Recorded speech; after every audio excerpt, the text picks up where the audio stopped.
Welcome to the Heart of Soul podcast, an exploration of who you are, what you are, and why you are, offering new ways to investigate age-old questions at the heart of you.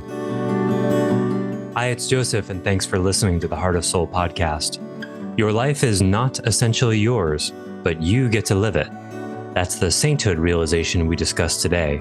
We talk about the qualitative difference between sagehood and sainthood awakenings, why doing the hoods in the prescribed order is important, but not always how it goes, the nausea of esoteric spirituality, how your soul gifts are inevitably bound up in your emotional wounds, and as always, much, much more. Thanks so much for listening, and if you're on YouTube, thanks for watching. Greetings and welcome forward, everybody. This is episode 79, which is a cool number. I think it's prime, so that's always fun. Hi, Stace. Greetings. And we have scheduled today realization on the arbitrary list. I actually just added something to it at the end. So it's now 19. It was 18. That's the super bonus realization for our diehard listeners. You get the bonus one. Actually, everybody will. But the number 16 is, but you can feel special anyway. That you're responsible for the contents of your unconscious and being held accountable for those contents by life itself. And I have a special request to talk about today the fear of non-being and the realization that I added actually to the end here, which I think we'll combine into today. We've talked about before, which is that your life isn't yours, but you get to live it. And so that's my special self-interested request today because, surprise, we are not doing this podcast altruistically. What a surprise that is, isn't it? Yeah. Thank God. So where should we start? Were we combining? We're going to retain the contents of the unconscious? I think so, because they're related. I mean, I don't know. That was just an idea. Let's see how far we get. Okay. If they don't all the way go together, maybe we'll just tease it. We'll foreshadow it at least. Maybe we complete talking about it or not. I don't know. Well, as long as we're not doing this altruistically, I prefer the importance of the new one for today. So, you want to talk about your life isn't yours? Yeah. Great. Terrific. Let's table that. So last time when we told you we'd be talking about the contents of your unconscious, we lied. And we're going with the arising nowness of that your life isn't yours, which is really in my face right now. So I'm all for talking about that. Then like you say, there is a bridge to the contents of the unconscious responsibility. So maybe we'll tail that, or we'll hook that in at the end. If not, we'll talk about it as a separate issue next time. Great. Okay. All so right. that your life is not yours, but you get to live it. That is the realization that is the result of healing the fear of non-being, which is the sainthood fear, the terror. I don't use the word terror a lot, even though that's the technical term. I don't know why I don't, but that's the technical term is terror. But on the way to the terror, usually you feel fear. So. Absolutely.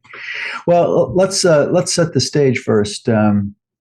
Remember that we've all been mal-conditioned to assume that the realm of earth and self are a different domain than the realm of spirit, that these are not seamless, even though they are seamless. We've been taught that they're not, that they're two fundamentally different places. And of course, the affirmation and proof of that is we're told that either in the East to transcend our way out of this domain to some not-based, quote-unquote, spiritualized place, or in religion to get the hell out of Dodge as fast as you can to get this one life that you have so that you can get to heaven, a different domain than the earth.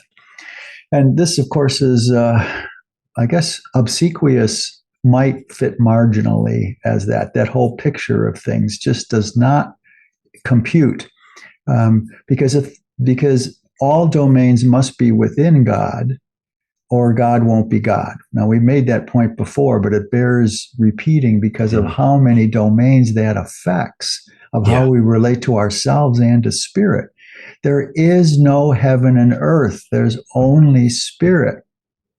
And what we call earth and existence is part of spirit because we're inside of God. Nothing can be outside of God.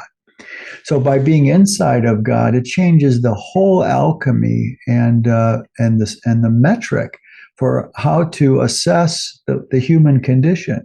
Because if we say that the earth is not some profane place that you want to get out of, but instead an identities offering, that our tasks is to find how to become depthfully healed enough to experience earth as heaven, earth as spirit. Yeah, and there's that shows up. The it's originally for most of us Judeo Christianity rooted, but it shows up in really all three hoods, right? In Yes. we Mm-hmm. talked a lot about the sainthood and sagehood, and sagehood transcending, the duality and the absurdity of human existence, and in sainthood getting to heaven or paradise or whatever. But I think what's less commonly appreciated is how much that shows in secular humanistic atheism agnostic kind of like it shows up in like, well, I just want to make enough money so I can retire and do whatever I want. Like it's Yes. in there too. It's like not wanting to really Absolutely. deal. It's part of the a secularly humanistic aspect or aspect of the human condition that like something essentially sucks about it here. So we're just Yes. making the best of it, i.e., like in psychology, that's why psychology is dominated by compensation, by helping you to cope better and Yes. compensate more functionally so that, Yes. it's not transcending or trying to be elevated to heaven. It's you're compensating your way to dealing with the thing we a priori assume is already shitty called life. Yes, and exactly right. And even an additional dimension to that, an atheistic point of view, of course, will undermine what we're trying to say by psychologically supporting behavioralism. Because if Ugh. there is no God and there's only conditioning, then all we need to do is decondition by changing the way our mind sees things and reframing things. There's no depthful dimension to the human condition without a divinity I context. I just got how the behavioralism in psychology, which has trickled down into not just self empowerment paradigms, but like general what being a good human is, that's Yes, creating meaninglessness. I didn't see that yes. before. It does. Wow. In the end, it's a tautology because you can't actually get into any dimensionally depthful meaningfulness to human life except as a mass of protons, electrons, neutrinos, and Yeah. behavioral conditioning. And this shows up really well. I saw on the news the other day. A scientist has proven that we don't have free will, for example, like we've been Oh, talking another about. one. Yeah, the science has just proven it, and that is based in a paradigm that sees the human condition as nothing more than cellular. Because if they, and according to that paradigm, it's reasonable to affirm that. Mm-hmm. If it were the case, we were just that consciousness was created by some sort of mysterious, cellularly, neuronically mediated net of some kind network, then that would Mm-hmm. be true. Then everything, even our choice to believe in real free will or not free will, would still be conditioned into us, a yes or no to whether which one. Everything would Mm-hmm. be conditionable that way. And in that sense, there would be no free will. But that's what people don't get because we've not been trained to think paradigmatically. That as soon as someone says, well, here's someone who's proven there's no free will, what's their paradigm? Oh, atheistic scientism, Mm-hmm. which is all based on human consciousness within a reductionistic philosophical context. That a greater thing of human consciousness is simply no different than swamp gas or what comes out the south end of an elephant after eating. Because anything that is strictly humanistic, materialistic, consciousness is just an effluvia of some sort that emanates out of us in some way, and so there's a way to come all the way back around to the meaninglessness Yeah, associated and with that. God, it's what science does there when they run into when they dead end what they can't find that's tangible or measure. It's just Right. like in Zen Buddhism, saying there's no self just because you can't experience it. It's the same Right. kind of thing. Science, like, well, we've found, we've broken things up into the smallest possible things and measured them with our instruments, and we can't find consciousness, and we don't Right. understand why people do things that aren't good for them, and we can't put that in a box or excise it from you with a scalpel. Therefore, I guess we are all just victims of our own Yes. biology, and there's no free will. Exactly right. Wow. Everything's action reaction. Pavlov's dogs win in the Related to that, yeah, exactly, which is where behaviorism started. right. And I was out of curiosity this morning looking up what happened to John de Ruyter, the Canadian Oh, Zen teacher, see if there was any more stuff in the news, and there wasn't. But I read an entire article. He's from Alberta, and he had half a dozen or so counts of sexual assault charged against him. Interestingly, his wife also was charged with a few counts of sexual assault.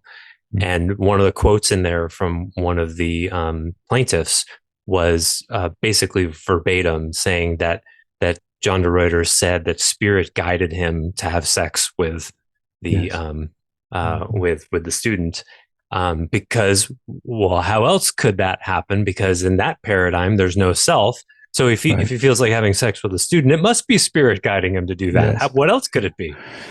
Oh, the tragedy. Is one moment. Depending on my mood, I'll cry one moment, weep one moment, and laugh another moment at Yeah. this kind of stuff. So the reason this structural overview is important, that you can't disclude earthen domains from heavenly domains, no matter how many thousands of years, actually basically about 8,000 years worth, starting back in the Far East and India, Mm-hmm. that we've been conditioned otherwise. The reason that's important is because without that picture that earth is a form of heaven, and our only task is to learn how to experience it as that. And so that then sets the stage for us to talk about how it's divine being's life, but its eternal gift to us is that we get to live it. So in that sense, Mm-hmm. that what I just said there would not be possible if Earth was a separate domain from God. You Right. see, so it's Mm-hmm. really important. So when we say that, it's not. It is our life, but we get to live our life, but it actually belongs to divine being, because it as love, and that's all we can say that it is from our point of view.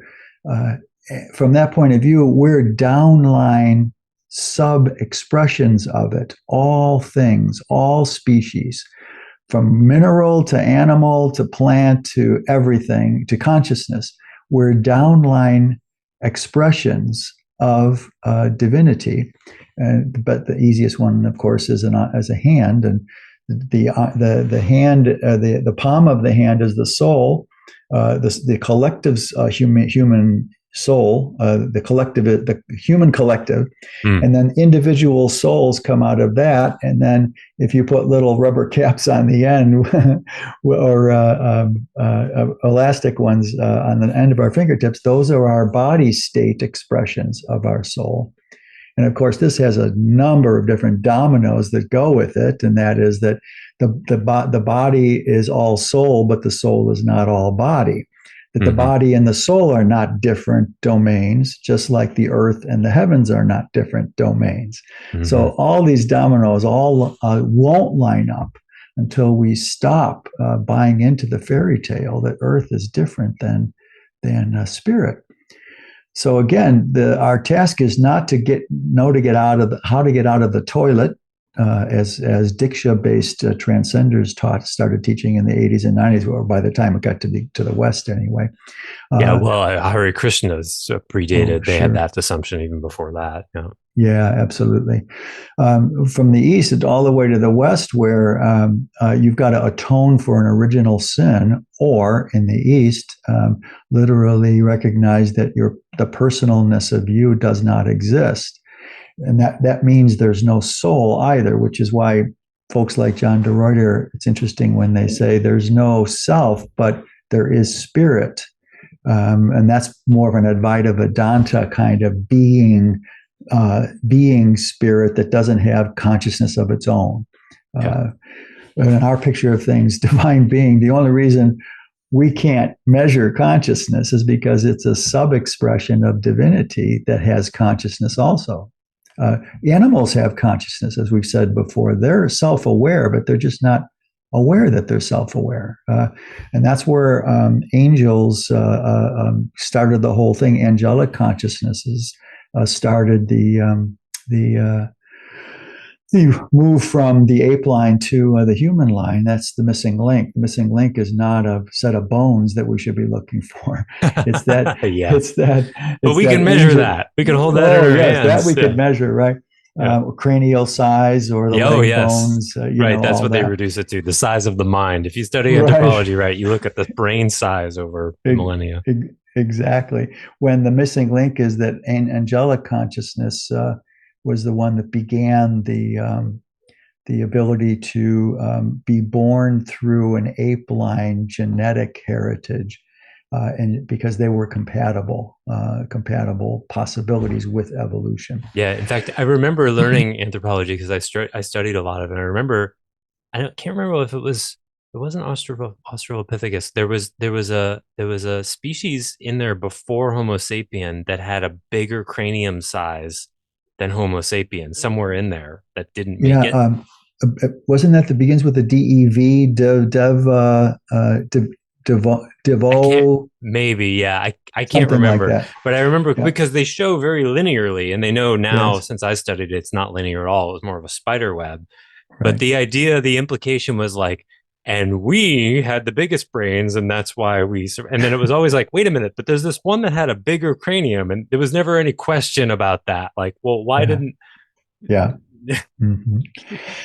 Well, as you say, it's a spider web, and the minutiae of that whole evolutionary transition as angel souls began incarnating through the ape line genetical heritage was messy. It was a collective kind of all over the globe kind of Yeah, marriage, or not marriage, but interbreeding yeah. here and there. And so yeah. So in that sense, when we say your life is it's divine being's life, but it's eternal gift is that we get to live it.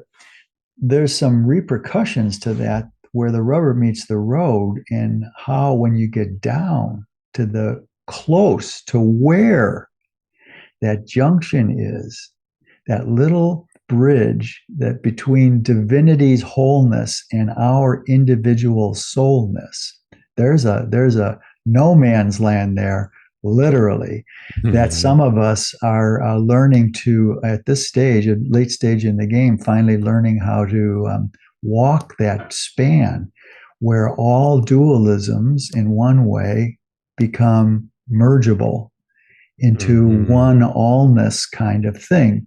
In other words, if you think of divine beings largesse, and if we're just here's my body is divine being. Here's the collective humanity, and For here's all people of who are our just hearing the souls. audio, you got to say what you're pointing to. Oh, I'm sorry. Oh, yeah, right. Sorry. I'm holding my hand up. And my body, my forearm, let's say, is the extension, this little bridge we're talking about from the body of divinity to the collective. Now I'm pointing to my palm, the collective soul of humanity, to the individuated souls that are its most distal ends. Now I'm pointing at the ends of my fingers. So that's one continuum. There's no seams between my arm, my palm, and my fingers. There's no seams. There are differentiations. So, in that sense, what we're talking about right now is the base of the finger as it goes into the collective soul of humanity, which is a bigger expression than us, but a smaller expression of divinity. So once we get down to the root of our soul, literally the consciousness of living the root of our soul, it merges in some way, both in a sage way and a saint way, that makes it very confusing how to go through normal nominative human expressions, because once you're in that zone, which identity will deliver to you if you will let it, it will deliver you to it. What happens is all those expressions of what it means to be enlightened in both God realization domains, which are more saintly in our picture, and non-dual domains start to merge. And one of the things that happens is the universe literally gets created moment to moment for you. You don't have memory that's projectable onto a present moment. Now Oh. this is crazy making. Psychedelics will can give you a temporary Hmm. hike there, but you Hmm. can't build a house there. You're the house of your being there. It'll only give you a taste. But this is can be nauseating and disorienting to the maximum. Even Joseph here, if I may use Yeah, you as go an ahead. I was just example about here. to start talking about it, so go ahead. Yeah, I'll just reference it to set the stage. Is that Joseph has to go through a lot of dualistic rigmarole setting up these podcasts, audio, video, recording, all these things. And what he knew about it last week, where his memory would normally serve him what to do at this button and that button and make sure that's hit and that's off and this is on, doesn't serve him well in the present moment. And he'll tell you in a moment here what that feels like. But that means he's got to relearn the universe's dynamics a lot of ways, 70, 60, 70% over again every moment. Yeah, about that. Yeah, about 60, 70%. Yeah, it felt like before we started, I have this little sort of checklist that I follow. I'll do all these little things. And it felt like a past life memory. like I knew in my Yes. head I'd done this before. And then when I tried to sort of access my mind to be like, okay, where's the information of what to do? It like gave me 30% of it. And it was like, you're on your own for the rest. Where Yeah. there was kind of an expectation. It was like, wait, no, I already know this. And it Mm-hmm. was kind of like, well, I'll give you the outline, but you're going to have to color it in yourself because now is a new moment. Well, that's a good metaphor. Yeah. and Yeah. and yeah, and there's still some disorientation in me about that. What I found really interesting these days, because I'm dealing with a fair amount of non-being type stuff. That's why I requested we talk about this today. What I find interesting about it is uh how both similar it is to the sagehood path, but also completely dissimilar. So it's like, instead of like the reset moments where the mind just blanks out and there's nothing there, I don't experience it as losing and blanking out. I experience it as there's a presence of something else coming that is displacing me. So it's Yes. it's it's not notness that's displacing me. It's a Right. bigger presence of divinity that's displacing me. And it's a Yes. wholly different kind of nausea with a WH and an H. It's a Yes. wholly different kind of uncomfortable. It feels like I'm being pushed forward into my life, Yes. and not like I can settle into the infinite stillness of nothing, which I'm far more comfortable with now. This is like, you don't get to do it, but this force is going to push you from behind so that actually you will have to do it, but with the wind of divinity at your back. So you'll have to do whatever this moment is in a completely different way. Yes. And it is nauseating right now. Yeah. Yeah. Ugh. Yeah. For another way to say it, for a little more scorched earth forms of Zen or Uh-huh. non-duality, for me, the sage really echoed forward for me the pre-dual as losing time. Uh-huh. And, Yeah. I'm not there at all. Uh-huh. And all of a sudden I blink my eyes and 34 minutes have gone by.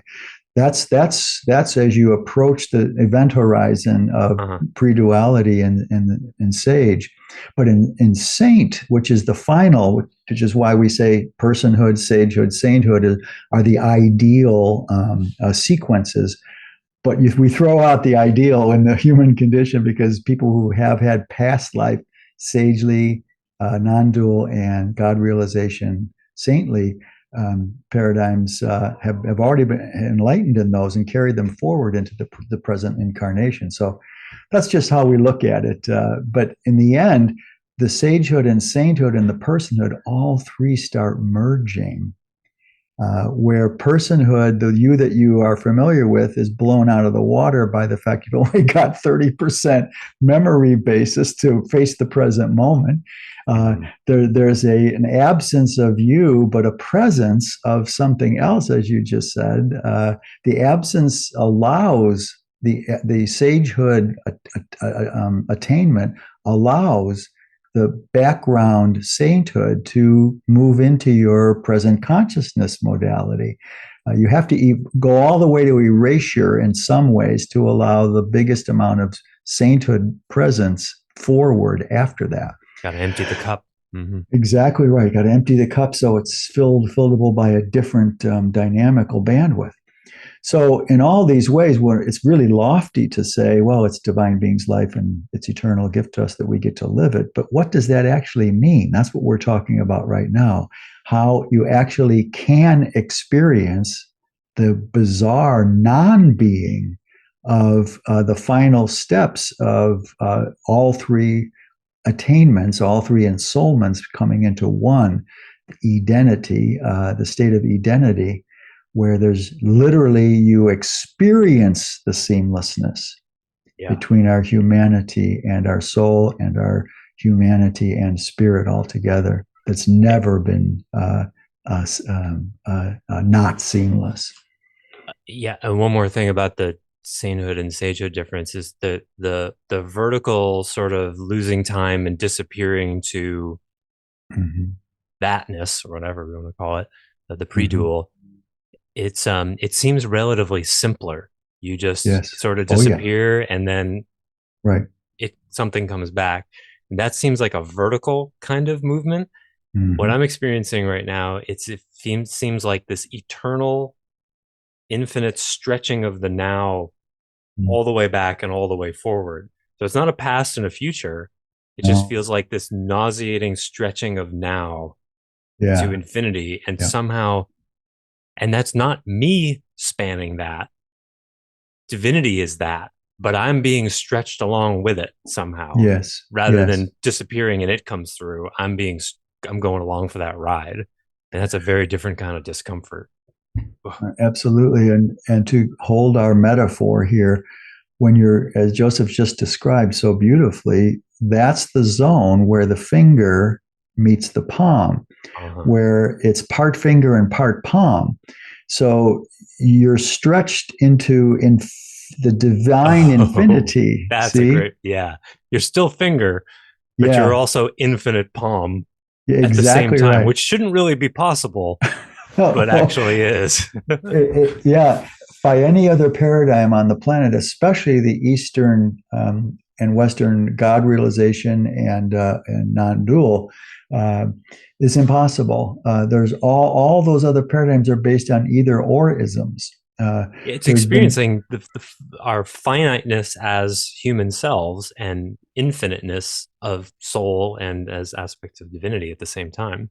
And that's the thing. At the same time, and the disorientation is the mind. When I said revised, I said that shouldn't be possible. That's the mind talking. It's not understandable to the mind, but it's completely experienceable. And then the mind is just gets disoriented and nauseated, just like it does in sagehood, which is also not understandable. Yeah, I'm reminded of I always forget Richard Starkey's spiritual name. Richard Starkey, I forget that one. Yeah. He just passed the last couple of years. This great he did the LSD Starkey's with Ringo Starr. No, Richard Starkey. Richard Albert. Richard Albert. Alberts. That's Ram Alberts. Dass, Richard That's Alpert. right. Ram Dass. I'm sorry. I love Richard that you Starkey. Oh my! goofed I'm with mixing up Ringo with Starr. Ringo. Whoa! Look at that baby boomer That's consciousness. hilarious. Yeah. Anyway, Ram Dass, he used to refer to his teacher as living outside of time. Uh-huh. And there's a classic example of a much more pre-dual state that is not bound by dualistic time frameworks. But we're saying that's still an either or situation. He's not living in time and outside of time at the same time. Yeah. So that's an attainment for sure it is. But we're talking about something much more sophisticated that's possible with a different paradigmatic framework and dharma to process your way to where you can be outside time and inside time at the same moment. Yeah, because if I hadn't done the personhood work to minimally access and embody my soul, and this was happening to me, then it would be a sort of transcendent thing. Yes, I would experience absolutely. being not of this world Correct. only, not also Only. in it. Mm-hmm. Yes. Yeah, what we're talking about was nicely codified years ago when I used to teach the final. It's still asymptotic, but the final merging of personhood, sagehood, and sainthood aspects of consciousness. You're in the world, not in the world, and not of the world, all in one gestalt. Mm-hmm. And this is something that no paradigm, East or West, has ever been able to even envision, much less process your way to it. Because and for those listening to have a kind of a fresh, oh, that's what they mean, maybe possible moment. Personhood is exactly what Joseph just said. It is about creating a mode of maturity from the more mundane side. Yeah. But from the more spiritual side, it's about giving you, the local personality, an experience of your own soul, Mm-hmm. without which you can't move in some minimum way to sagehood and sainthood domains. Or if you've already have them in your soul field because you've enlightened in both before, they are not accessible until you literally, the local personality has an experience of their larger soulfulness. And once And then that happens, surrenders to it, it basically. surrenders to it. Exactly right. You can't will your way to it. You Yeah. melt your way. You subtract your way to it. And you don't get to become, well, it's with an asterisk. You don't get to become who you want. You get to become who Right. you are.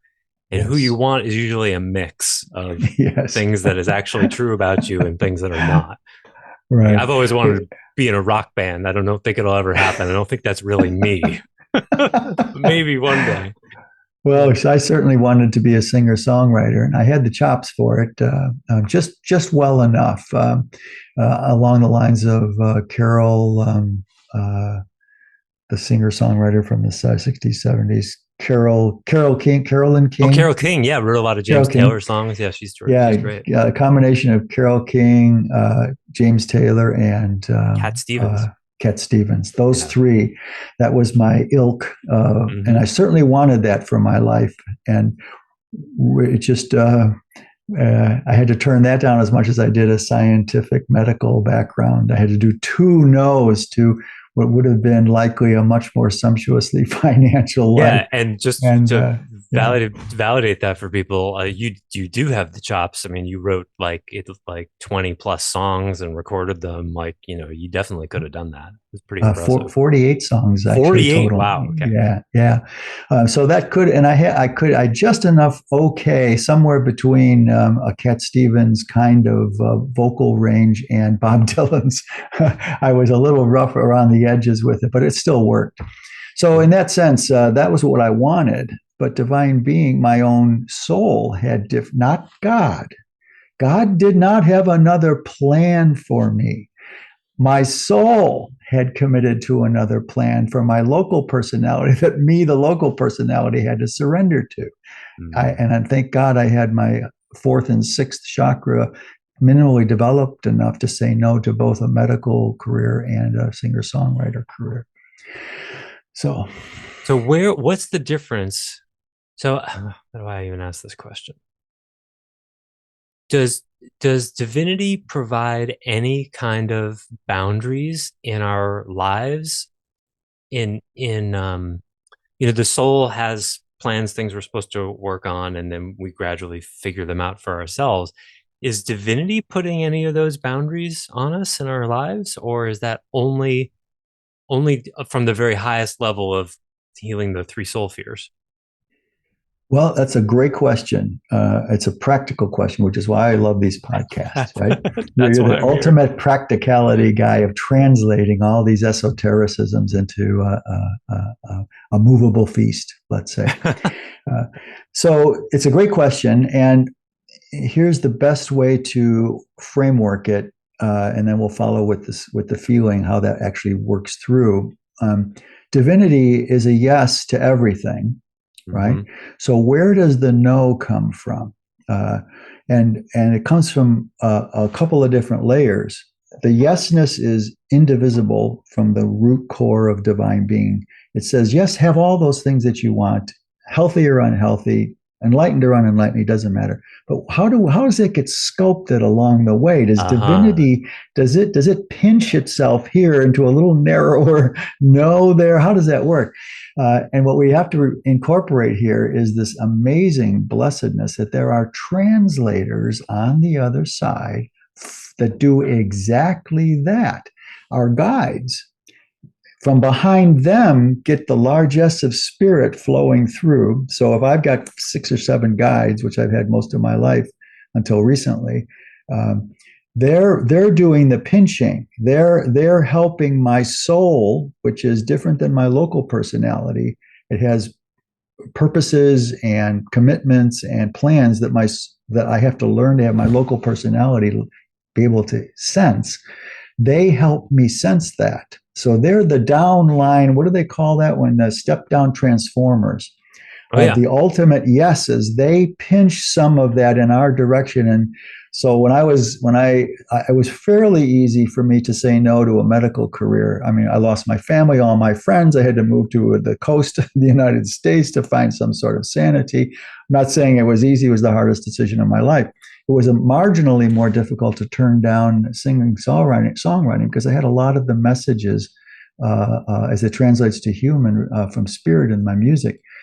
But I guarantee at those moments when I was struggling with whether or not to accept the contract, they made it easy because they said, well, you're not going to be a singer songwriter a la Cat Stevensy type, which I wanted. They wanted to popify me Oh and had a no. whole lot of. It was Britney Spears time, and that was where all the money was going. That made it easier. But the point I'm making here is one of my guides, or maybe 5 of them, all shouting into my deaf ears while I was seeing fame and fortune and inspiration to people with music. They're saying, no, no, no, until my third eye could begin to sense it for myself. In the end, it's not that they tell us what to do. Like transformers, step down transformers, bring the message of the yes to our deepest A destiny, and get us to feel that the difference between an A destiny, a B destiny, and a C. For me, an A destiny was bringing this paradigm. A B one was to bring my music, and the C one was to be a psychiatrist, right? Hmm. And I had all 3 of those in me, but I had to work my way to the A destiny, which all of us have to do. And that's how a divine being finds a way through its largesse of all these other souls that are stepping down its presence to us here. And what we call, what religionism, of course, Western religionism calls guardian angels. Well, it's a hell of a lot more complex than that. There are literally countless number of tiers of these step down transformers, all the way, excuse me, to this gravitational hardness that way. Yeah, and if So you learn to open that's your third eye, you can see there's 3 to 5 plus guides around every single person on this planet. And it's not very right. difficult to see. No, it isn't, and they rotate. A lot of times they'll share with, they'll be called with other people who are going through similar things. Maybe in Afghanistan at the same time you're working in Akron, Ohio, not to work at the rubber tire plant, and find your destiny instead. So the soul comes with a predetermined a destiny, but attaining that, Joseph, you've seen me in front of lots of people. How many? The two questions everybody asks: do I have a soulmate here, and what is my passion path? Those two questions are the most often asked. And when they say they want me to do a reading for their passion path, the most I can ever do is semi and suggest that they learn to feel for themselves the no. I can't give them the yes of their, even if I get a third eye, I can't give it to them, because then it would not be them arriving at it through a baking process, and I would deliver it to them like a bakery does, instead of you having to cook your own from scratch Yeah, in your that oven, doesn't work. right? Yeah. No. So in that sense, our a destiny is our passion path, and not everyone has set up a lifetime to do that a destiny. They may have Hmm. it in the background, but you've got to work your way through lifetimes, through C's to B, sometimes E to D to C to B to A, until you're capable, if you have enough, what can I say, experience in this gravitationally dense place to bring forth, elicit your a destiny. Just like jobs are for most people in their 20s. You Oh, probably right, don't right, have the dream job in your 20s. You've got to bounce around and do different yeah, things and learn the hard way what you're not good at and what you don't want to be doing, and then sort of exactly. find your way That's to what it. that's what the 20s are for. They're not about creating career baristas. Um, Now that doesn't mean a 50-year-old can't be a really good barista, but it's probably a side hustle for him or And a her. 20-year-old might find their passion path. It happens. I mean, Absolutely it right. can, but usually there's a period of experimentation, and then that's you're supposed to be barking up the wrong trees for a while. And same with intimate relationships. You've Yeah, got to yeah. have 2 to 5 serious, committed kinds of ones, not just polyamorous, privatize the benefit and collectivize the risk kind of Yeah. dynamics before you find you can draw a soulmate. I have 3 major heartbreaking forays into intimacy before I could draw Brie. And so those three set me up, be able to even minimally draw my beloved to me. So in all these ways, when we say then, and I think we'll have room for responsibility for our unconscious here now. I still have, wait, there's a question coming to me, Go ahead. which is weird because it doesn't seem like it's me coming up with a question. It feels like it's the question's behind me and it's coming into me. Hi, Okay. buddy. Yeah. um, so it's weird. It just makes me kind of slow sometimes. Okay, what is the question? Well, I think where it's coming from is like I have, based on the sagehood experience and not experience that I have a kind of understanding and a sense of what that's like. The Mm-hmm. reset moments and the not being in the mind and experiencing the self as a verb rather than a noun. I think the question is, personally, it's like, okay, so where is this going to take me? But broadly, the question is sort of like, yeah, what does it look like? What is, I mean, if we call it God realization or the healing of, what do we call that in identity? The healing of the fear of the terror of not being. It's not mental body ensoulment. Oh, what is it again? What kind of ensoulment is it? It's will body and Will soulmate. body. Oh, okay. So yeah. So Yep. what does it look like? The willful body ensoulment. It specifically has to do with surrendering one's will to life outcomes. Like, what does that practically Mm-hmm. look like day to day when there's an actual total or whatever significant integration between personhood and sainthood? If you were to see that Great. person hour to Right. hour, what would you notice? Right. Well, what you start out with is an intention. Uh, what does it mean to surrender my will to divine being, especially when, hey, wait, on page 422 of your tome state, one of your tomes, it says here that it's ultimately a sharing of personal will and divine will, not the old Christian way of surrendering your will totally to God. It starts out in early stages. What you'd see is someone, since we've been supported to be will first in our survival modes, there is a short period of turning it all over to trust as an intention. Starts as an intention, and then as that intention, if you learn how to, and now I'm got my hands in front of my fourth chakra and I'm pointing them inward. As Cat Stevens said, life is just a maze of doors that all open from the side you're on. Yeah. Then as you gradually open that surrender, it's going to feel like you have less and less willful control over the outcomes of moments in your life. That you slowly give room for your soul first to start making decisions based on what's coming at it that are different reactivities than you started out with on your journey. In other words, Yeah, sometimes it feels like a dance to me, that there's like two things yeah. sort of swirling around each other, and then that produces the result of the moment or the next intention or whatever. For example, if you were born in the city of Big Shoulder, Chicago, like I was, and early on in my intentional sainthood work, some big guy walk up to me on the street and says, "I don't like the look of you," and slaps my face just because he wants to impress his girlfriend, who's hanging all over his black leather jacket. But that actually happened at one point. Oh my God. Where I had an intention. Okay, I've got to surrender. What's my normal reaction here? Well, I'm going to be a lot faster than this guy, and he's going to have his testicles pushed up into his perineum faster than he could blink.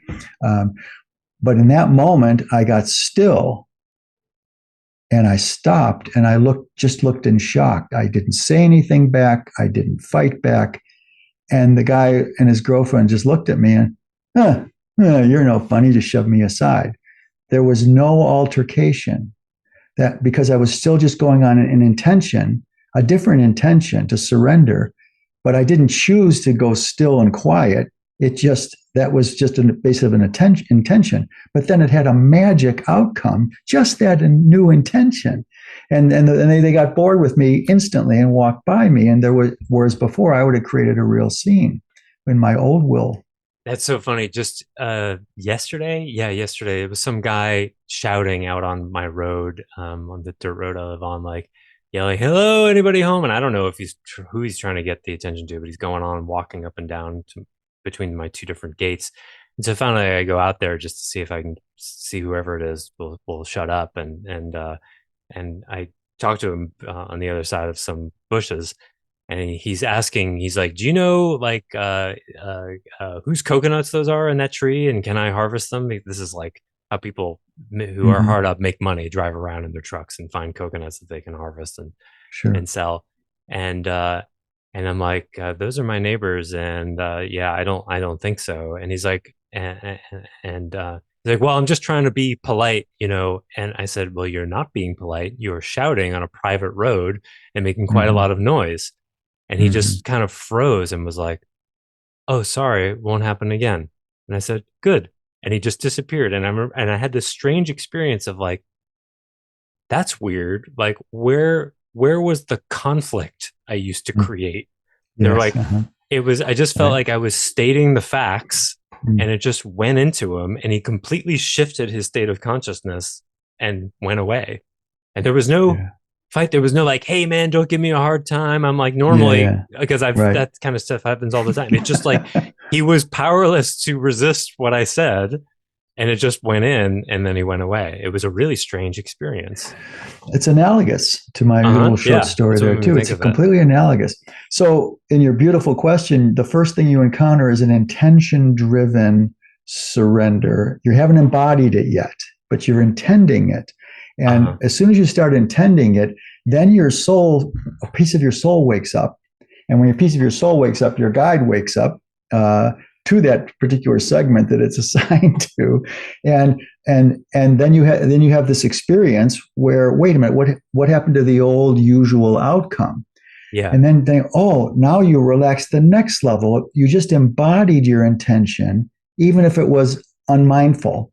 It's just you got far enough with the intention. And as soon as you did that, well, now you get invited into the next level of embodiment of the intention.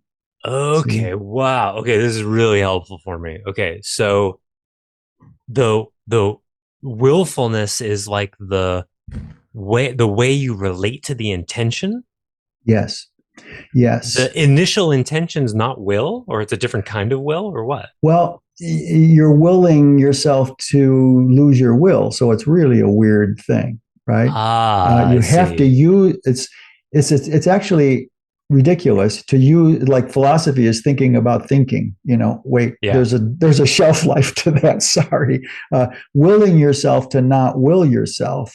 Uh, Actually, though, because willfulness is our second most primal, most essential aspect of being behind love, you actually do get some rubber meets the road with willing yourself to not will. It's a subtraction. You have to intend the subtraction of your will, which is technically will, but you're doing it for a very soulful reason, not a personality reason. See, because at Hmm. that point, you're already into beginning stages of sainthood, right?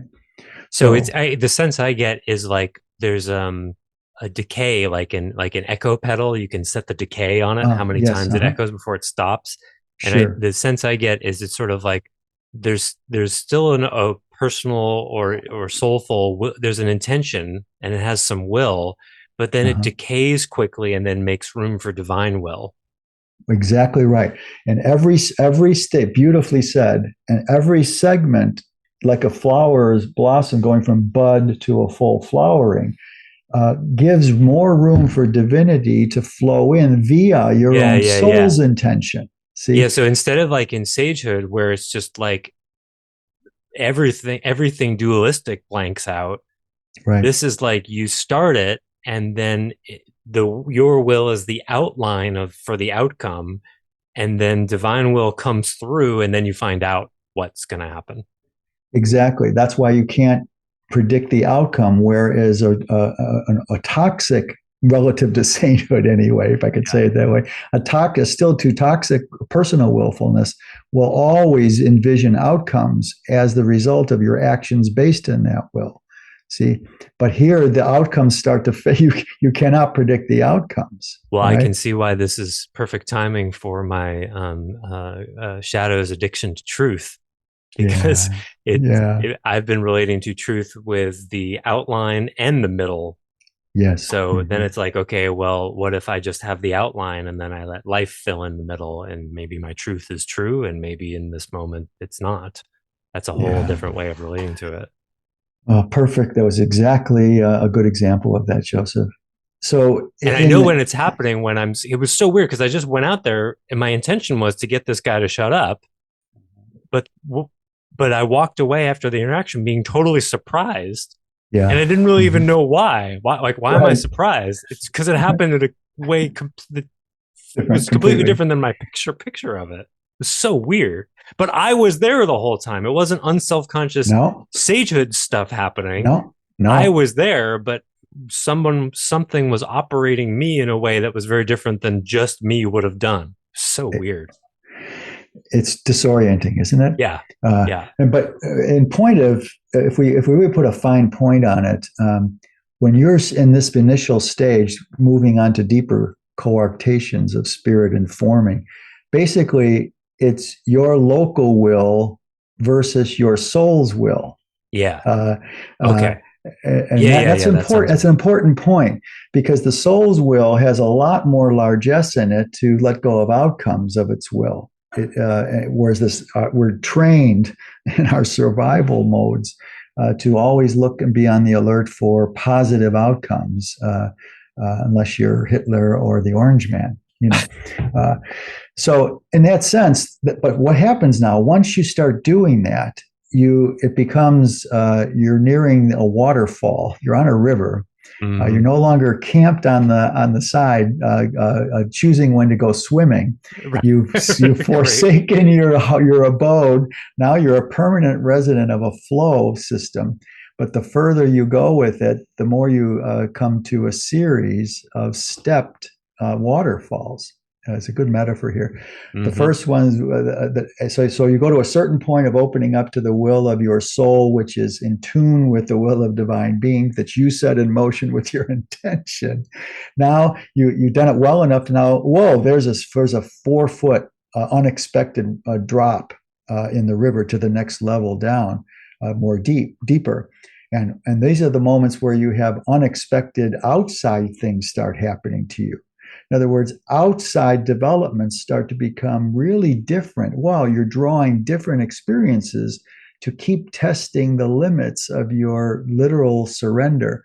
So this surrender is, think of a series of waterfalls from 4 feet to 8 feet, maybe 10 feet in all these ways. By the time you get down close to where you're at the moment here, what's happening is there's almost no local personality based will, and it's almost all soul will. Well, if we add to my story, it was really funny after this interaction, which was like, I can't believe how much he listened to me, which is like, because not being listened to is one of my biggest triggers. And it was because it's like if I come from soul, what I'm noticing is people listen, but it just goes right in. I was shocked. Like there was no fight at all. But when I come from green, it engenders resistance. What was really Yes. funny, like he listened to me like instantly. And then I Yeah. walked away, and for hours, there was this part of me that was still pissed about the whole thing. And I'm like, why are it you didn't so get the pissed? Because you right. didn't get to wrestle with the guy. Right, exactly. You know, it reminds me of Dune, which I was a big fan of the books. I read them all Hmm. when I was younger. But when The voice, right? the voice, yeah, you see, Yes. oh, nice intuition there, Hmm. where they learn to say it in a certain bandwidth that makes people obey. Yeah. That's exactly in that domain where when you speak from soul, people recognize it without knowing they recognize it. Yeah, And and so he it's went, really went, weird because like I know what it feels like when I'm trying to convince someone of something, yeah, and then like you either do or you don't, and it has a certain quality of experience. And it really makes me nauseated just talking about it. It's a completely different experience. It's like something says something through me, right, they hear it and go with it, and I don't even feel like I got to be listened to. It doesn't have to do with me, but it's a better outcome than I could have come up with. It's really yes. weird. Yeah, I had a personal example of that, not as dramatic as yours, but I was at Trader Joe's a couple of weeks ago, and that day I was a really hot mess, in a lot of pain. And the woman, much younger than me, of course, at the checkout stand at Trader Joe's checkout, people are great. They're Oh just yeah, great. they're terrific. She says, "So how's your?" She gave me a banal, "So how's your day going so far?" And in the moment, 99% of the time I say, "Oh, it's going," and I usually get a laugh out of that. But that day, I couldn't otherwise but say, and I looked her right in the eye and said, "You know what? Not good at all." Mm. And in that moment, her whole face changed out of her reactive normalcy of "How's your day going so Yeah. far?" And she went, "Oh, oh, I'm so sorry. I hope your day gets better then." Mm. And my soul kissed her soul in that Yeah. moment. Our souls kissed. Yeah. It could have been a man, didn't matter. Our souls kissed in commiserative union with each other. Because as soon as her eyebrows went like this and her eyes got soft and her head tilted, we were in a shared experience. Yeah. And that's where our souls technically abutted or kissed or touched. And I walked out of there really amazed at how I tried that a couple other times. And I got, "Oh, dude, come on, just smile." Yeah. My Right. teacher told me how to get smile. Yeah. So I wasn't speaking all the way from my soul. I was still in my intention place, see? But eventually I got to the place where even a couple of weeks ago, I had the first experience where someone just heard my soul crying and cried Mm. with me for a moment. It's beautiful. So that's the embodied, and we can finish this waterfall metaphor where at some point you the track of non-being gets to where you get deeper and deeper. Not only do you go further and further, these waterfalls get taller and taller, and they can really dump you someplace when it's needed. Hmm. But at the one of the last dumps, you get submerged because the fall is so far, and you literally get smashed down into the water, and you don't immediately come back up for air.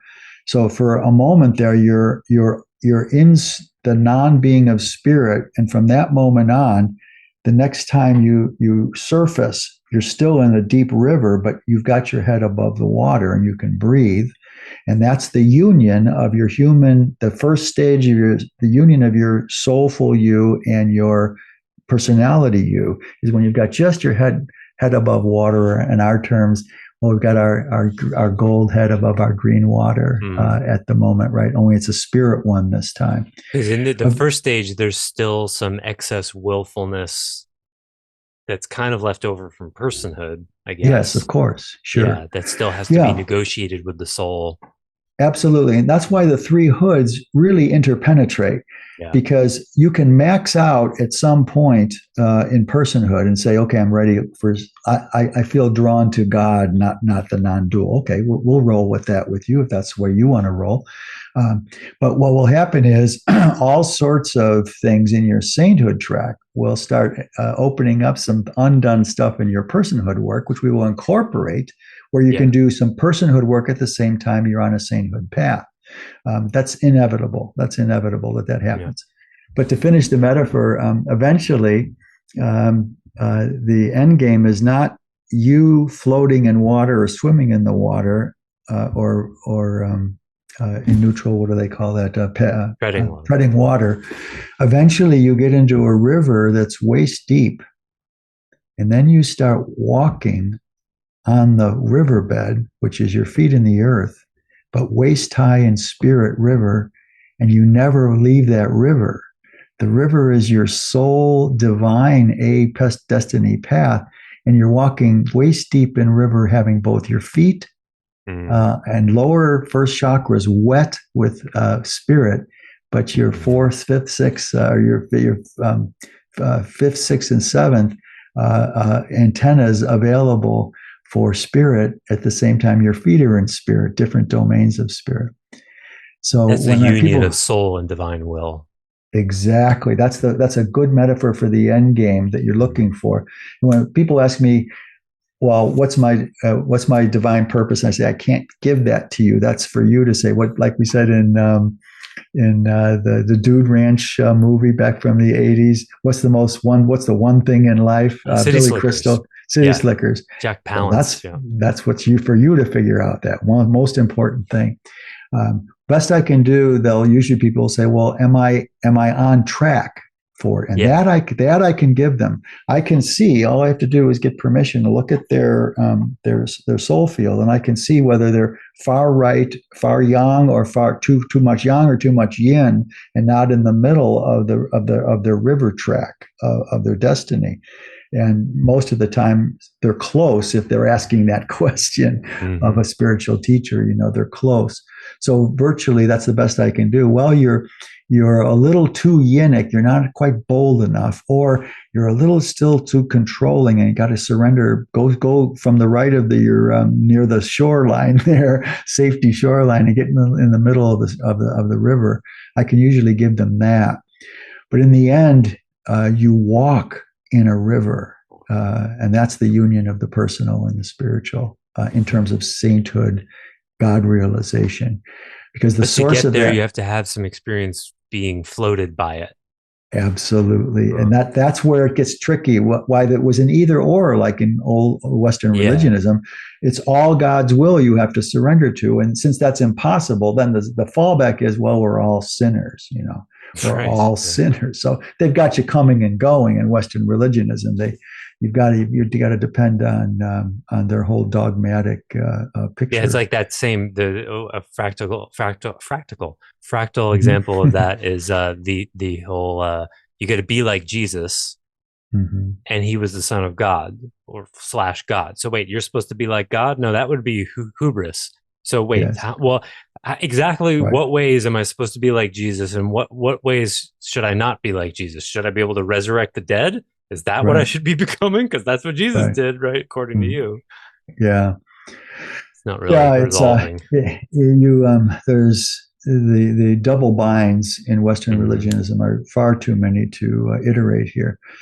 But in the beautiful way, that's the best answer to give of the sequencing of the beginning of the intention and then the embodiment of your a destiny, which is no different than the healing the terror of non-being in one way.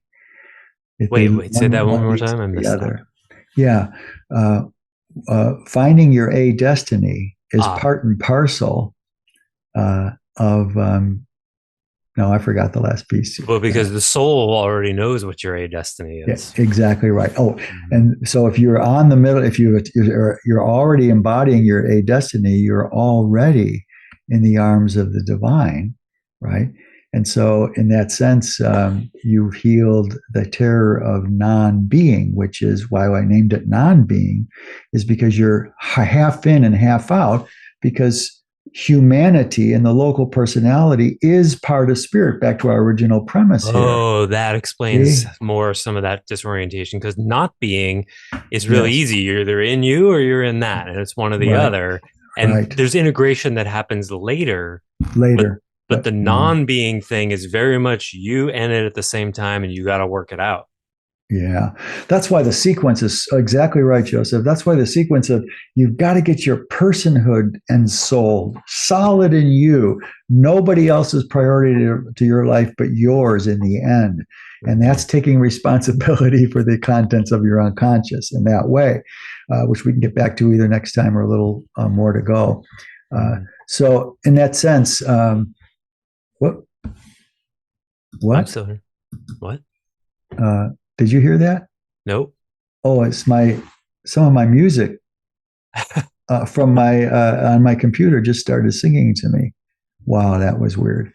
Okay. So yeah, non-being, it's a bitch, and you got to have fully you in personhood, then fully not you in sagehood before you can ever learn to merge the two in Well, sainthood. it's not fully though, like, but Not no no, you don't have to significantly. fully, Yeah. just to whatever degree is maximum for you at any Uh-huh. one moment, because Mm-hmm. a lot of times let's say you've got a minimum attainment of sagehood as you have of pre-duality, uh, enough to compare the two, you Mm-hmm. see, and that's what's proof in the pie that you've had enough. But now in the sage saint track, it will also in the background deepen your pre-dual Yeah, it's access. doing that. Yeah. I have sometimes there is notness here, and then that's even Yes. more confusing because it's like, wait, what? You just changed. I was just starting to get into this program. You just changed the channel. In the last couple of months, exactly right. I haven't lost time since a few months before my pre-dual event, way Mm-hmm. back. I've occasionally here and there once or twice a year, but in the last 2 months, I've had several, 7 or 8 lost time moments as I've been moving forward in my end. I've done it backwards, folks. I started with sainthood, added sagehood, and now finally in my old age, I'm finally embodying some a significant amount of personhood. So I did this whole identity thing backwards, so you all could do it forwards in the And way as a you should. cautionary tale, so that nobody else ever tries to do that, also, because that's really difficult to do. I guess that goes without saying, but I don't know how when I only in moments where I self reflect and go, how did I come off the mountain, Yeah. uh, get back to the go coalesce enough as a human to bring the paradigm, then lose my human in the non-dual, and then have to fight again to get claw my way back to the personal first chakra, first, second, and third chakra domains.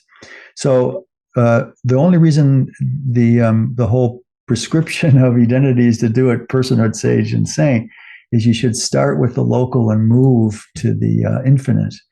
But starting from the infinite, moving to the personal is, well, I can't put any words to the insanity. I used to say all the time, and Joseph and I have had conversations where recently of my managed insanity. I just made it look semi-easy, brutally sometimes, but it's I can't even put words to. It's almost bardic, and it's not Yeah, solvable. That yeah, and insanity with wasn't solvable.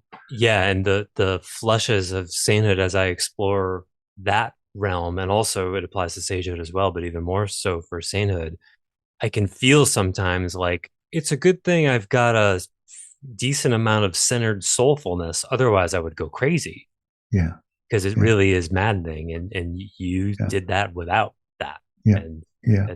that's a real mystery in many ways Um, how you were able and to pull that off. all I can add to that is it's a capital M mystery to me Mm-hmm. also, and I had a whole lot of divine help. I must have. New paradigm imprinters are always out of time. You know, as you said beautifully in a previous podcast, something about by definition, a new paradigm bringer is not known to the world. You know, Yes, right. something you had a way better way of saying it. So, To be ahead of your time, I think it's a oh Dan yes, Millman quote. To be ahead of your uh, time by definition means to not be appreciated. Because yeah, if you're, if lots of people appreciate you, then you're not ahead of your time. You could be cutting edge for the masses. Like yes, Dr. sure, Phil was yeah. slightly ahead of his time, but Oh my God, yeah, was just appreciated by an, yeah, hundreds of yeah. millions, yeah, Yeah, it's like tens of Jimi millions Hendrix. anyway. People think of like Jimi Hendrix, he was ahead of his Yeah, time. Well, yes, and he was ahead of his time, but as soon as he was appreciated by millions, he was right yeah, in the center of his time. He yeah. was leading that time, but yeah, That's Nikolai that's why. Tesla was ahead of his time. Oh my God, wireless transmission of power. That, Socrates was ahead of his time. yeah, right. But people, or Van Gogh was ahead of his time. People were not appreciated for their gifts. Yeah, and that's why it touches me so much. I want to just add here that one of the really important ways that helped me do that backwards, identity backwards, is over the years I've gotten thank yous and appreciations for bringing the paradigm. Even recently, the more and more I've opened up in personhood, that always touches me because that was so absent the first 50 years of my life, 45 years of life. There was none. And by the time I was 45, the paradigm was basically unfolded. And I was still getting no really appreciation. Technical. People would start showing up to some of my talks, went from one or two to 15 or 16 in my 40s. But when you have your whole life a different imprint for the human condition, it's crazy. So to have gotten over the last 20 years, especially appreciations for that journey, has really helped me keep going. Mm-hmm. Manage the insanity, and like we said so often, here's a good coda to our merging of opposites of in sainthood, where both are going on, in Mm-hmm. sainthood, and that is that you're when you get to that stage. Um, oh God, I just lost it. Wow, damn, it was beautiful. See, I'm what is it? Flashing on two things at the same time. When you Uh-huh. start merging opposites, that's when you know you're finally coming to the middle, Mm-hmm. and because then there's less and less edges to opposite emotions. Like, oh, here's what it was. This managed insanity, the healing of it counterintuitively is fully surrendering to its unsolvability.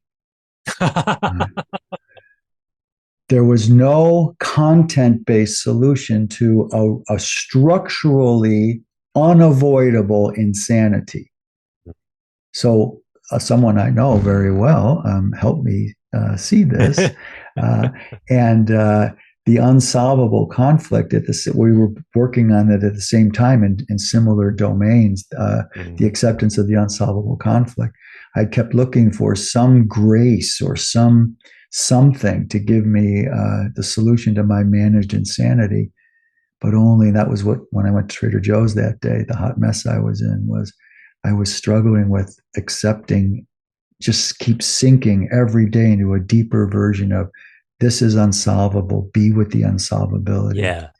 And Yeah. I that's was when just it, saying earlier to a client how it's like this is a very advanced application of a very basic principle, which is our protection mechanisms don't think that feeling something does anything, yeah, because as children, feeling our feelings wasn't supported. We didn't learn that we could actually digest our yes, emotions in a productive way that would lead somewhere. yes, That's why these unsolvable things, the solution is just to find the center of them in a feeling way, and then they do outwork. But the protection yeah, mechanisms for them doesn't think that that's going to do anything. yeah. And you know, now that you mentioned that, there is one caveat to that, Mm. and you already presaged it with this is an end game, very sophisticated version. Um, it reminds me of Robert Bates' work in energy transformation. He's big time in Europe, and what halfway to that point is you've got a full spiritual spectrum based in transcendence and energy that tells you that the final solution is just feeling your feelings, and that's enough, without making a distinction between feeling your feelings and feeling your core emotions. Yeah. And Robert Bates's stuff is great for middle-aged souls, gets them to the next rung. But the end game is not about just feeling your feelings. You have to make this critical difference between feelings and emotions. And that's not out there anywhere in spiritual teachings or psychological teachings or philosophical teachings, the Yeah. difference between them And also feeling those core emotions with another person who can with also another feel them. person. Yes. It's got to be resonative. You can't do it on your own vertically. It must be horizontalized. Like that moment with the cashier. Yeah. There was a moment that I got reaffirmed because someone joined me. I felt. Hmm. And that's the whole thing that children need and never get. And as adults, we don't need our mates or our peers to feel what we're feeling as much as we need to feel them feel that we're feeling something, not necessarily the same. But occasionally, if you can work through that stage, you do start drawing peers. In that moment, we were peered, buyer seller, Hmm. where she felt what I felt. And that becomes more and more also as an adult when you don't need that anymore. Yeah. Just needs your partner or a peer to feel that you're feeling something and be curious about it so you can spill a little bit and you And start sharing. we talked about this before, but there's the needing love from versus needing love with distinction. Exactly. Oh, nicely put. Right. Needing love from is still codependent, no matter what domain relationship that is. But with requires, in the end, a mature form of feeling felt, not a neurotically codependent form of it. So everything we're saying here is pretty esoteric for those of you out there listening. If you've been conditioned through other, even sophisticated esoteric teachings, we're offering something to the next level, which makes everyone puts identity in some ways just beyond our reach, just beyond. But we can strain a little bit to get it because we're having to unlearn a bunch of things to learn about what identity is offering. So the reach where the reach is not quite sufficient for the grasp. That's the Hmm. creative. That's the creative. Oh, that little bit of difference, that strain to unlearn something. Oh, yeah, your hand will reach it. Just stick with it a little while longer. Be tumbled down the mountainside or drown in that moving river just a little longer. You'll see. You'll see. You'll see. Oh, I yeah. feel like we haven't. Yeah, my experience is that we actually haven't talked about anything today. I don't know why I'm having that experience. I Something promise. Go ahead. I Go know ahead. we did, but I don't know. Maybe there was some hope for some resolution of something that can't be resolved. So it's just weird. It's sort of like, what did we talk about? Because I'm just thinking, I took no notes this time. I couldn't, and I'm gonna have to write an intro for this, and I don't know what we talked about. So I don't know why I'm Well, having that experience to you. let's just triple check that. Do you have another arising question in the moment? Um, If you don't, no, I don't. I think that's what it is. I think some part of me just didn't like the answer of there are many more waterfalls ahead, and I just have oh, to go down them. Um, oh, and I think that's it. I think it was looking for some kind of oh. how do I stop feeling this uncomfortable? Kind of that's part Well, of it. my beloved colleague and friend, you are through two-thirds of them. So Okay, that's helpful. Thank you. Because I would okay, not blow smoke up your first chakra here. You are literally two-thirds of your way through your yeah. cascades. When you So, described the waterfalls, I got the sense more on the first third, and it was sort of like, oh God, really? oh Because no, no, no, those days are past. yeah, So you'll get it'll it's just this close. I'm putting my little iota thumb and forefinger together, hmm. just this close to being far more expandably pleasant than constrictively painful. And is that like subtle shakiness that's there all the time? Does that look to you like that's fear of non-being? Like that's just getting slowly eroded? Sometimes it feels like that. I can't Well, put it's anxiety with no content whatsoever. And then I notice parts of me looking for things to be anxious about that it's not about those things. okay. So since you asked, Yeah, I'm asking. there's okay. Then I can reflect, answer beautifully and respectfully and lovingly, honorably that the top end of it is non-being, smearing Mm-hmm. of being. The bottom end of it is uh, the learning how to be relational Oh in the yeah, yeah, human, yeah, yeah. right? That's the naked part. Mm, That's the naked part, right? yeah, And we all have that going, especially those of us who've been spiritualified, right? Where there's always a translation to the personal and relationality. And learning, in my case, I had enough, even though I was always among people, I privately lived in a fortress of solitude, right? yeah. I noticed like I've always known I was a sensitive person, but with people now, it's like I've lost 5 layers of skin, and it's like, oh my Yeah. god, this is so intense talking to this person. Of course, that was always there, but there was all sorts of non-relational layers covering that up. Right. That's why it was so hard for me the other day in that small meeting for me to take in the appreciations. It's so raw. Yeah, Um, and so we're all, especially me, because I had to do the whole thing backwards. And so I needed all these years of my life to learn how to finally open up personally, relationally. I've got the divine thing handled. That's fine. But wow, that's where my rubber meets the road. So in your case, you're in the middle. and You, and here's a teaching point for people and the importance of underlining the underlying under highlighting the importance of uh, the three hoods for me and my soul history and how I'm wired. I'm asserting this. I think it's true. I can't learn how to really relate with people without a lot of sainthood going on because that's just me, yeah. and that's why those are going together. So if I saw Yes. a even a really good therapist who didn't have a spiritual component that didn't that I would try to be relating to people as an incomplete part of me without that sainthood piece, and that would always leave something on the table. Oh, Joseph, you walked right into my nightmare. I This is why no therapist could ever really help me because I absolutely require that they have some minimal access to both sage and saint for me to do personhood work. Because Mhm. what they will, if they don't have that sensibility, they're going to default to local behavioral, mental frameworking, change your thoughts, change yourself type stuff.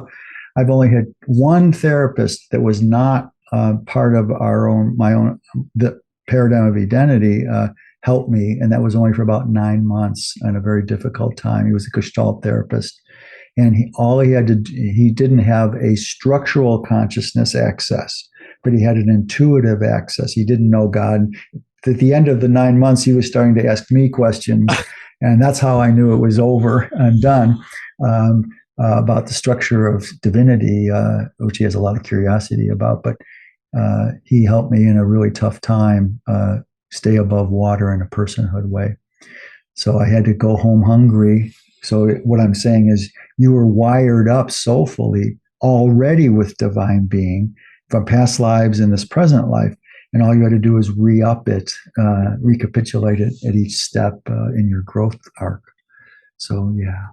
That's right. Yeah, that's so funny. This is sort of a common understanding between Stace and I, but it's worth speaking about because this is really a sainthood episode. Uh, Even though I have past life enlightenments, I did put in over about 5 years, 500 or 600 hours of meditation, but I Mm-hmm. have no sainthood practice this life whatsoever. I haven't had Yeah, to do any. don't need it. It's No, all coming whether I like it or not.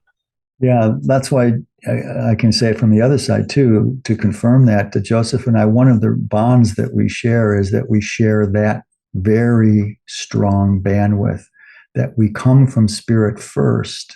And without that, we can't be helped in our personal ways. And that's just the way we're wired up. Both of us have experiences in past lives. But yeah, But you started out that way. I yeah, discovered later on that I was that way with yes, your help. And I want to yeah, say that because for people yeah, listening, if you haven't begun EBE yet or are curious about that, EBE will reveal to you these soul gifts that are likely there already, as if you're, yes, anything more than a middle-aged soul. And if yeah. you are listening to this podcast and got an hour and a half in, even if this is Mm-hmm. your first one, you're probably an older soul if you hung with us this long. Yes. And those gifts are Yeah. in you, whether you realize or not, and you will find them, or they will find you. Yeah. And thanks for bringing that last point because that's been my unsolvable insanity is that I was conscious of what I Yeah, was starting out. yeah, And then I had to figure out how to chill. Like I know I it's like I'm inside a block of marble and I'm chiseling my way out of the marble of divinity into a person that knows how to represent and embody the divinity. So I was this marble block, but I was carving from the inside out, not the outside in. And that's why I had so many years of claustrophobia. Uh, yeah. yeah. So when you said that, I had a thought of my first thought was I don't think I would have been able to bear that, and then the next thought was I think I may be doing that in my next life. Oh God, that's a nauseating idea. Shit. Oh, I'm really unhappy to inform you, pal. You are unfortunately correct. Oh Um, God, because that would be the that's the next challenge. evolution. Yep. That's the Oh God, evolution. that's awful. I And don't what like that at all. and what that means, I've got to highlight this Go ahead. and it's honoring you. Whenever you get to this lifetime where you did it the way that you did it and succeeded, the Hmm. next evolutionary step, which is why there's no bodhisattva end to Yeah, things. We it's just keep the next incarnating. challenge. It's the next challenge is being in incepting this paradigm in your own on your own planet uh, in this world. And the corollary that you've been talking about, like I got help having the bardic madness elicited Yes. Mm-hmm. and then handled, but Right. to go to be alone with that Yeah. madness for a period of Yeah. time, that's a Yeah. whole different I, ball of wax. especially in the first 3 or 4 decades of Yeah, life alone. I mean, yeah, there's a lot of moments in 40 years of insanity. But that's what you will be able to do much easier. Um, I, I didn't have a role model ahead of me. yeah. I can assert that humbly in past lives either. So it's just been deepening and deepening the spirit access to the personal that my whole arc of lifetimes have been about. Hmm. So in that sense, I hate to confirm it for you. But that's Unfortunately, I have the rest of exactly. my life to digest this possible truth, and because it doesn't, Don't worry yeah. about it. I'm It'll sure I'll be forget about it in a few days, hopefully. well. There was never an identity for either of us in past lives. So Right. this will be easier for you if should that actually occur in the Yeah. next lifetime. It'll be much easier for you than it was for me Yeah. because Yeah. For sure. you have had a healing modality that has not been invented until now. Yeah. So Right. you'll have that internalized. Yeah. But to what degree will I have to reinvent the wheel? Would be the question. At least somewhat. So 70%, Yeah. That between was 60 and that was what 70. I was getting a good Yeah, chunk of it. yeah. And you might have different terminology, but it'll be the same framework. It'll be a Mm-hmm. different world, probably.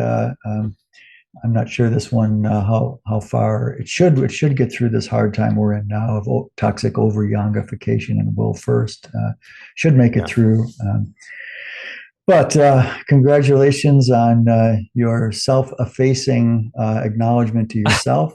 You were both humble and self-proactive in that moment. It was Yeah. lovely. It really looks good on you, Well, bud. that's what's part of the effect of this horizontal eternal nowification thing. It's just like, oh, look, I see where that's going now. Yeah, That's yeah, interesting. yeah. But It's I no also am going to have to longer. figure out what Yeah. to eat for lunch at the same time in the next 10 minutes. I don't, and that's really hard these days. I know. Let it find you. That's Yeah. all I did with at some point. So it was just be gravity. Just be gravity, and what's drawing to me, not what I Yeah. Yeah. choose, but what tells me Yeah. what to eat. Right. That's what I did yesterday. I just sat in the kitchen and was like, all right, it's going to come to me eventually.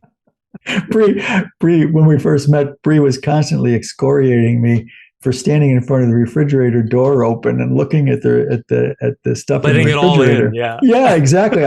What do you want? What do I want to eat? I don't know. Tell me. Come on. Start talking to me. Organic, non antibiotic turkey, or Yeah. Yeah. tell me I should eat you. So Yeah. yeah, I know that feeling too. Yeah.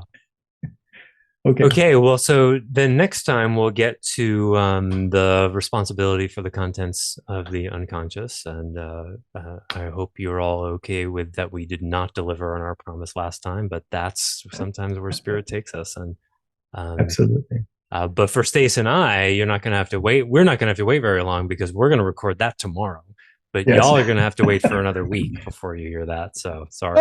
Isn't that weird? That's so weird. Yeah. For Yes. us, it'll happen in a day. And for Right. everyone else, it's going to happen an entire week. So which timeline is real? That's Well, weird.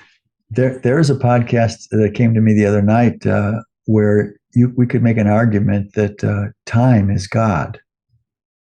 Oh, It's a really interesting exploration, and you could say love is gravity. mm-hmm. So we could have that's a little more palpable, but Yeah. the God time thing that we unfold in time. Oh, yeah. We're unfolding within God. So there's some intrinsic link between time and God. Time is not an illusion. There is an entropy here creates time. We can see state decay. Well, it's right? both absolute and relative at the same time. That's why people can't figure it out. Time is absolute and relative. Your mindset can change your perception of it, but the structural time is not unreal. Mm-hmm. It's based, and the proof of it is entropy. You can get creative with entropy. That's what identity does. It says to subtract, not add your way to ensoulment, right? You're subtracting wound bases and not adding anything. So it's a creative entropy, a forced entropy that identity is based on, and that's very godly, very time. Creative entropy. I love that phrase. As I eat my lunch, I'm going to chew on that God is time. That's an interesting one. It seems to make the horizontal eternal now longer. So pancaked to infinity. Yeah, exactly. Yeah, like the two-dimensional black hole theory that it's infinite surface area and no volume. Oh, that's why I would also want to do one on what's going out there now, that we live in a simulation, an alien. Oh, I just read simulation. An article about that yesterday. Oh, I love that topic because they're right and wrong equally. Mm-hmm. It just takes a deeper picture to see how wrong they are. It's not another computer program, but it is a downline version of divinity. Right. So Yeah. it's Hmm. not aliens creating a computer program that we're living in. It's not Yeah. even quantum computer generated. So Yeah. yeah, But it's in intuition outside of the scientific paradigm, outside of secular humanism. exactly. There's Yeah. something going on. There's something going on. And so I Mhm. love when people start talking about, do we live in a simulation? No, but it's you're heading in the right direction. Mhm. Yeah. Yeah.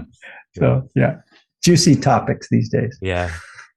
Well, thank you, Okay. Stace. Thank you, Mm-hmm. listeners. And the offer I made last time to that soul read thing I talked about, that's still alive. A couple of people have taken me up on that. So if you're interested, you can email me at joseph, at clearandopen.com, or go to my Yes. Uh-huh. website. I've had some interesting things come. Seems to have to do with helping people identify splits in their soul, and Mm-hmm. different things arise to close those things.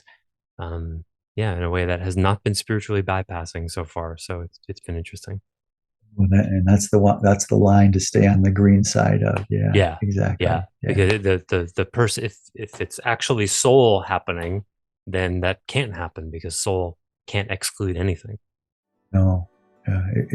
That's exactly the only guarantee you've Yeah. got. Okay.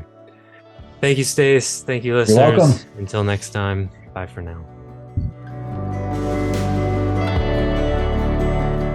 Thanks for listening to the Heart of Soul podcast. To learn more about Stace Barron and Identity, please visit identity.org. To learn more about Joseph Shapiro, visit clearandopen.com. Until next time, we wish you well on your journey.